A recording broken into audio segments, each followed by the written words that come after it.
On est le 5 aujourd'hui, dans le mois de Nissan. Hamsa Ochmis, Mazal Tov, Beshara Tova pour la famille Berebi, pour le nouveau-né. Et il n'y a pas mieux aujourd'hui, dans cette grande journée, pour une Brit Mila. Parce que comme vous le savez, depuis le premier Nissan, tous les jours on va citer la tribu du jour, le prince du jour qui a amené son cadeau dans l'inauguration du tabernacle. Le premier Nissan avec Yehuda, et après on avait Issachar, Zevulun et Reuven. Aujourd'hui le cinquième c'est Shimon. Pourquoi je dis que c'est très important? En ce moment déjà dans le pays, on est dans une situation où il faut qu'on revoie un petit peu ce qui est marqué dans la Torah, Chumash Devarim. Shamoa ben achechem ushfatem tzedek.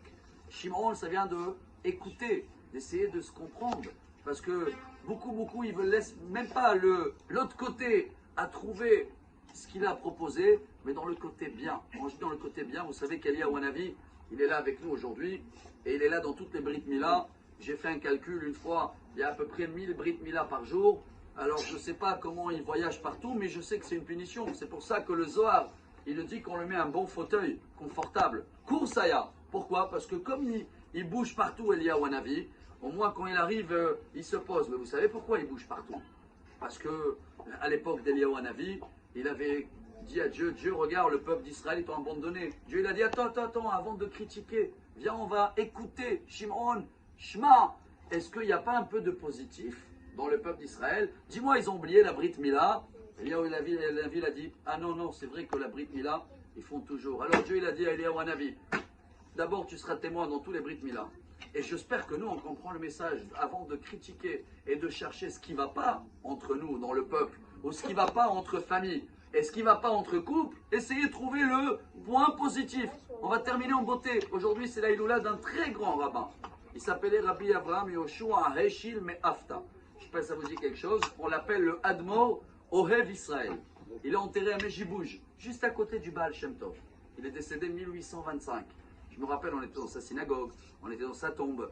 Et pourquoi il a pris ce nom-là? Le seul Admor au monde qui a le nom Ohev Israël. Il aimait tellement les gens que je termine avec une vraie histoire de Pessah. Une fois, il y avait un couple qui sont venus chez lui quelques jours après Pessah pour divorcer. Il y a eu toute une salade, il a écouté les deux. Et où ça a commencé toute l'histoire? Parce que le mari, il n'a pas l'habitude de manger la galette chouïa trempée dans l'eau. Et sa femme, elle a mis la galette dans l'eau. Et de là, tout a éclaté. Le rabbin, il a dit, attendez. Il a appelé la rabbinite, sa femme. Viens chérie, dis-moi, cette année, c'est quoi les galettes que j'ai mangées? Alors elle a hésité comme ça et tout. Alors le rabbin il a dit, avant qu'elle va vous raconter la rabbinite, qu'est-ce qu'elle va faire? Vous savez que chaque année je fais les galettes, veille de Pessah, après Hatzot, c'est des galettes qui vaut 100 $ la galette et tout, et je les mets de côté. Et cette année, t'as fait quoi la rabbinite? La rabbinite elle hésite, elle a dit, excuse-moi mon mari, j'ai vu un pauvre, il n'avait pas de quoi manger, je l'ai donné, je ne savais pas que c'était ses galettes. Après que j'ai vu que j'ai donné les galettes où toute l'année il attend le rabbin pour les faire, alors elle les a remplacées avec des galettes normales. Et le rabbin, il dit à sa femme, tu crois que j'ai pas remarqué que j'ai mangé des galettes normales? Moi que je mange shmoura, après hatzot, ktira.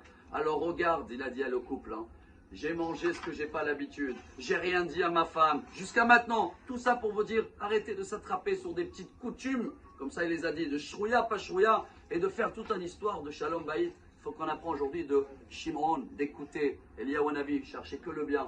Et il n'y a pas plus beau aujourd'hui de passer à une Brit Mila, comprendre ce message. Et comme ça, Bezrat Hashem, avec beaucoup d'amour, à Ahavat Israël, on va avoir, si Dieu veut, Geulat Israël. Excellente journée, Mazal Tov. Amar Rabbi Elazar, Amar Rabbi Hanina.